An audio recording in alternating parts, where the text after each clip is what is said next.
Gimana caranya kita punya keberanian dan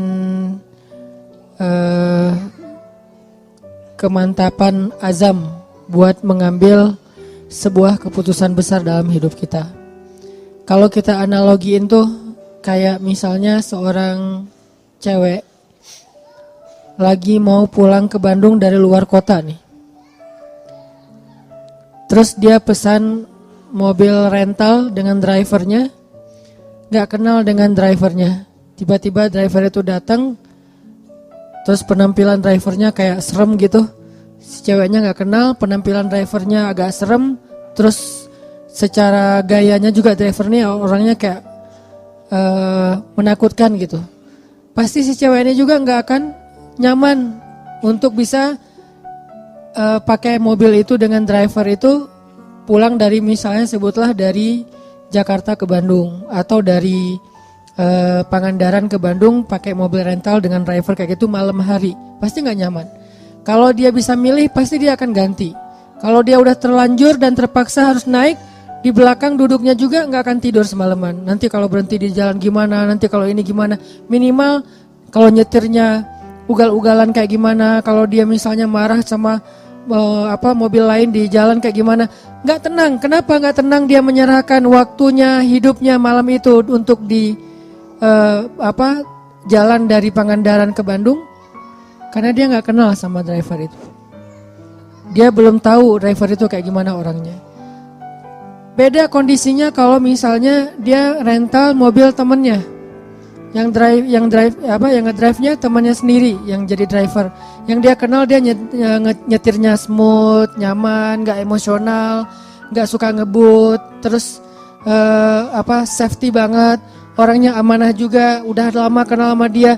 Pasti dengan tenang dia akan ikut mobil itu dan duduk di belakang tidur sampai ke Bandung. Artinya di sini masalahnya adalah kenal dengan tidak kenal, sehingga kita jadi trust atau enggak. Ke Allah juga kayak gitu. Kalau kita nggak kenal kebesaran Allah, nggak tahu track record bahwa Allah itu udah sering banget ngebuktiin orang yang berani mengambil resiko dengan nama Allah, Allah pasti bantu. Allah kalau misalnya iman seseorang itu ajaib, pasti Allah ngasih banyak keajaiban. Kalau imannya biasa-biasa aja, Allah kasih hal-hal yang biasa. Kalau dia nggak tahu pembuktian kayak gini, nggak ngelihat kebesaran Allah dalam banyak cerita-cerita orang lain, mungkin dia jadi agak-agak ragu untuk bisa mengambil keputusan besar dalam hidupnya. Untuk itulah kita butuh tajdidul iman, memperbaharui iman. Kita dengar cerita-cerita orang gimana Allah ngasih rezeki kepada dia. Kita baca kisah-kisah di zaman dahulu. Kita lihat ayat-ayat kebesaran Allah, gimana Allah memberi rezeki kepada makhluk, gimana Allah memberikan takdir kepada makhluk. Makin banyak ayat-ayat kebesaran Allah yang kita perhatikan, semakin kita muncul keberanian untuk mengambil keputusan besar. Itu yang tadi saya baca di sholat Isya, ayat ketika Nabi Uzair mencari tahu tentang kebesaran Allah saat beliau mengunjungi sebuah negeri yang sudah hancur, sudah tidak mungkin lagi dibangun, hancur sehancur-hancurnya. Terus Nabi Uzair bertanya, bagaimana cara Allah menghidupkan negeri kayak gini? Dan waktu itu Nabi Uzair lagi jalan ke negeri itu ngelewatin pakai keledai, terus beliau bawa kayak semacam kue atau roti dengan susu. Keledai, roti, susu, jalan. Ketika ngelihat negeri yang sudah hancur-hancurnya, sudah binasa sekian puluh tahun, gak mungkin lagi dibangkitkan negeri itu, tiba-tiba Uzair bertanya, gimana cara Allah menghidupkan negeri yang sudah hancur ini? Lalu Allah Subhanahu wa taala membuat Uzair mengantuk, beliau tidur dan mengikat keledainya di sebuah tempat dan meletakkan susu dan kuenya di sebelah beliau, beliau tidur. Ternyata Allah menidurkan Uzair selama 100 tahun. Jadi kalau Ashabul Kahfi itu sekitar 300 tahun sekian, kalau Uzair 100 tahun, 1 abad. Tadi ketika Uzair pergi meninggalkan negerinya untuk sampai ke negeri tersebut, dia tuh meninggalkan keluarganya, dia meninggalkan pembantunya. Nah kemudian Uzair pun berangkat dan tertidur di situ 100 tahun. Setelah 100 tahun Uzair Bangkit dari tidurnya Allah bangunkan. Pas dibangunkan datang malaikat. Malaikat bertanya kepada Uzair, "Kam labist? Berapa lama kamu tidur di sini?" Uzair menjawab, "Labistu yauman au ba'da yaum." Saya tidur di sini sehari atau setengah hari. Rasanya kayak setengah hari doang tidurnya, tapi enak gitu badannya, kayak tidur pula seharian. Terus malaikat itu mengatakan, "Enggak. Kamu tidur di sini selama mi'ata am, 100 tahun. Apa buktinya? Coba kamu lihat keledai kamu.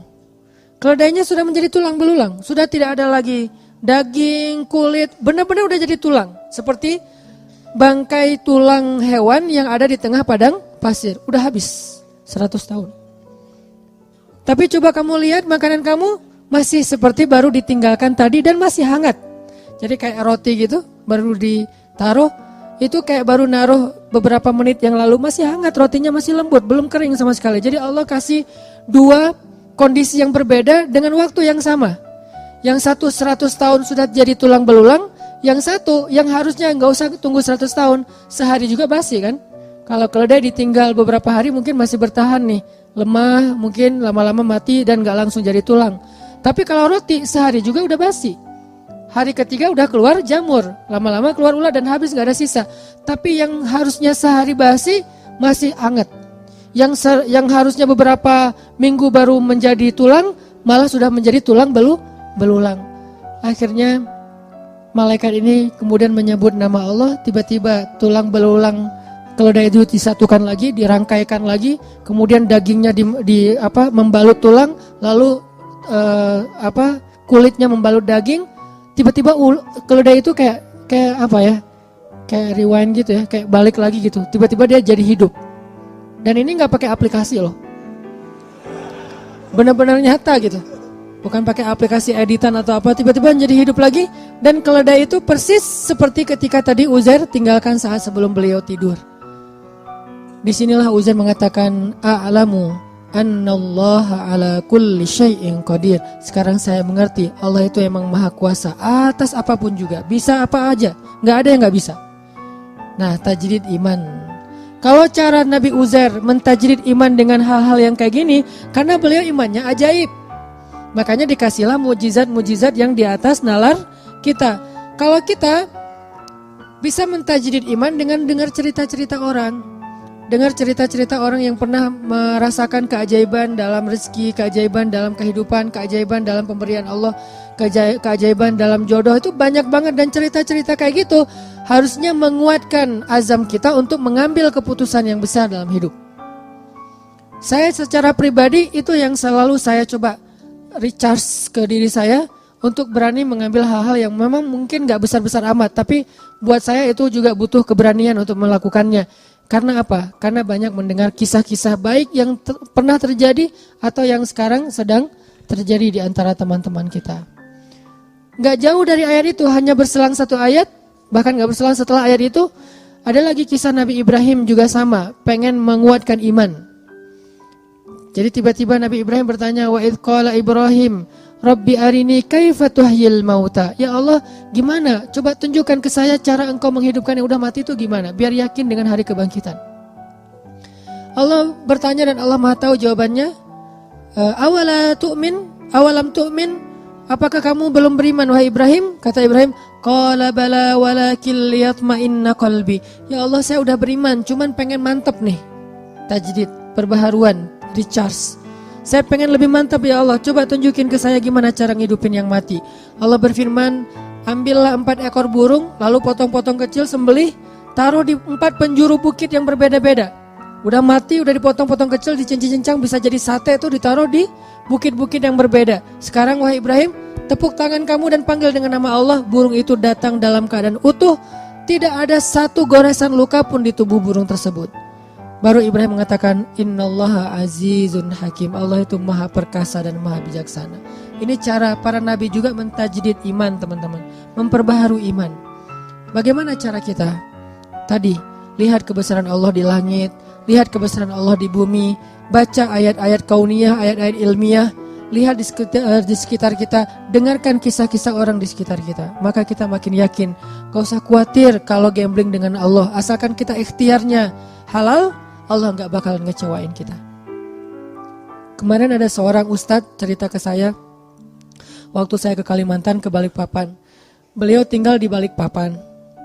Terus tiba-tiba dapat, beliau cerita ini setelah beliau dengar YouTube saya yang dulu saya tuh kesasar dari Bandung ke Indramayu terus ke Cirebon terus balik ke Bandung kan, yang Tepuguh tuh nggak jelas gitu kan, muter setengah Jawa Barat. Hanya pengen ngasih rezeki kepada orang yang jualan pal gentong di Cirebon. Beliau juga cerita, Ustadz saya juga pernah ngalamin yang kayak gitu, itu benar banget. Saya di Balikpapan, tiba-tiba teman saya ngajak saya untuk ada acara kayak seminar gitu, nemenin dia yang seminar, saya emang enggak. Nemenin dia ke Jogja. Nginep di hotel, karena dia temannya lagi ikut seminar, dia bingung kan mau ngapain. Tiba-tiba lagi habis sarapan itu, saya ngerasa kayak stroke gitu Ustadz. Setengah tubuh saya tuh kayak nggak bisa digerakin, terus panas dingin, terus jantung saya tuh detak kencang. Darah saya tuh kayak berpacu luar biasa gitu, kayak naik darah tinggi gitu. Terus dia pikir astagfirullah, jangan-jangan saya meninggal, gak keren banget sih meninggalnya di kampung orang gitu. Dia takut, karena meninggalnya jauh dari keluarga, gak di Balikpapan, takut. Beberapa menit dia diam gitu, terus bertahap, perlahan kemudian normal lagi. Cuman dia kaget, takut, akhirnya dia pun lari ke apotik. Bawa dompet, pergi ke apotik, beli obat ditensi, terus beli obat kayak gitu di apotik. Setelah selesai itu dia pulang pesen taksi online gitu, pakai pulsa dia yang ada di handphone, pesen, naik taksi online pulang lagi ke hotel. Di tengah jalan dia ingat dompet saya ternyata nggak ada, cari-cari nggak ada, nggak di jok nggak ada. Terus nanya ke tukang taksi, kamu bawa dompet saya nggak? Ya nggak mungkin dibawa gitu, pokoknya nggak ada gitu ya, nggak lucu. Terus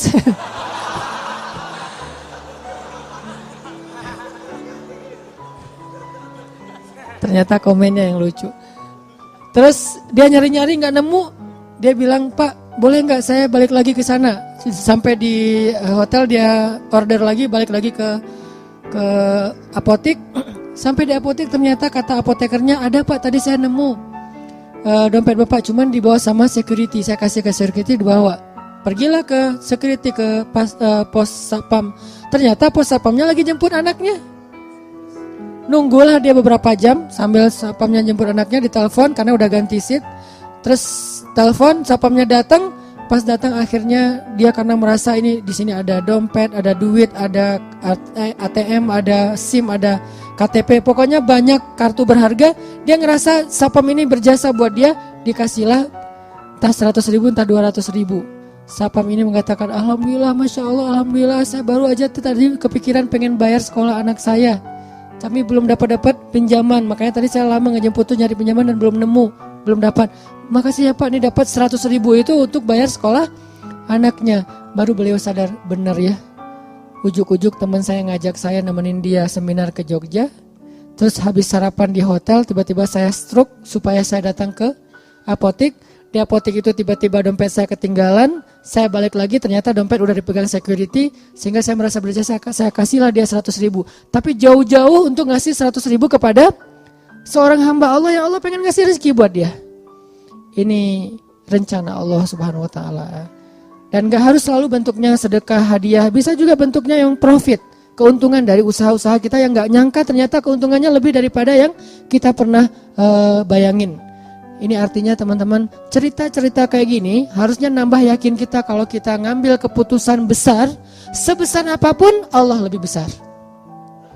Sebesar apapun resiko yang kita ambil dalam sebuah keputusan, Allah lebih besar. Bukankah kalimatnya Allahu Akbar? Allah Maha Besar, tidak ada yang lebih besar daripada Allah. Jadi kalau tidak ada yang lebih besar daripada Allah, berarti semua kecil. Kalau di hadapan Allah, besar di hadapan kita tapi kecil di hadapan Allah. Semua keputusan kita, semua resiko kita, semua bahaya yang kita takuti, semuanya saghir indallah, kecil di sisi Allah Subhanahu wa Ta'ala. Karena Allah akbar dan ala kulli syai'in qadir. Gak ada yang Allah gak bisa. Cuman untuk bisa punya keberanian kayak gini, kita terus recas, mentajdid iman kita dengan dengar nasihat-nasihat orang, dengar cerita-cerita orang, kayak gitu teman-teman. Jadi mudah-mudahan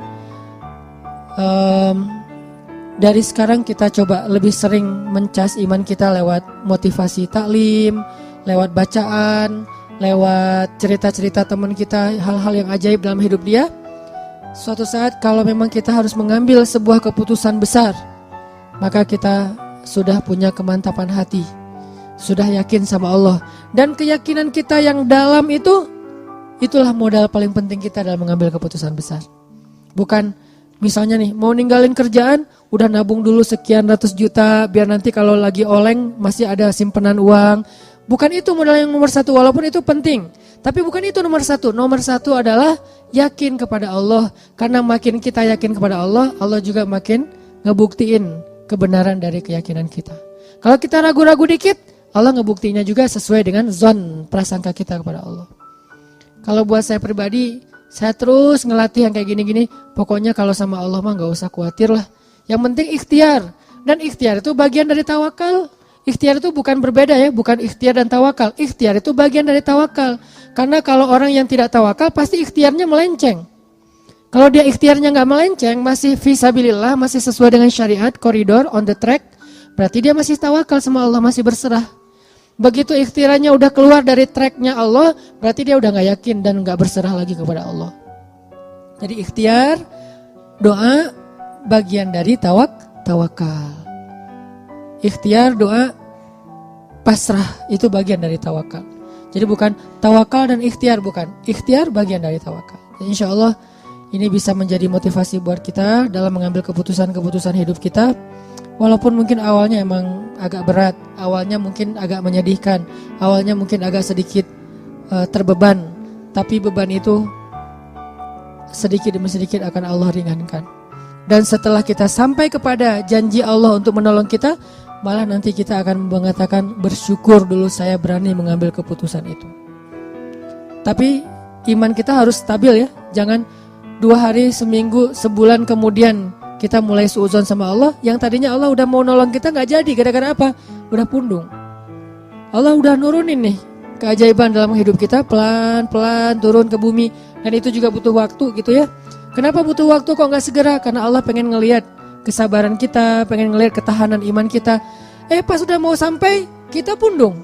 Naik lagi tuh bantuan kepada Allah. Ya Allah, dia udah pundung gak jadi. Di cancel kan sama kita.